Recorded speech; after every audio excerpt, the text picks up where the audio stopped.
Hello everyone and welcome back to another video from Finance and Crypto Guide. In this video, I'm going to show you how to log into your existing account on the US Bank website. So let's get started right away. First of all, open up your web browser and then in the address bar type in usbank.com and press enter. You will now be taken into the official US Bank website. Now in order to log into your existing account, just click on the login button at the top right corner and this will open up the login portal. Simply choose the type of account that you have from the drop-down menu, and after choosing your account type, enter your username. After entering your username, click on the password box and then enter your account password.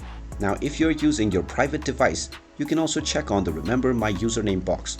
However, do not check this box if you are logging in from a public device. Once you finally click on the login button, you will immediately be logged into your account on US Bank and you can start banking right away. And there you have it. That is how easy it is to log into your existing account on US Bank. If you find this video helpful, make sure you hit that like button and subscribe to our channel if you haven't done so already. Also ring that notification bell to never miss another update from us. Thank you for watching and I will see you again in the next video.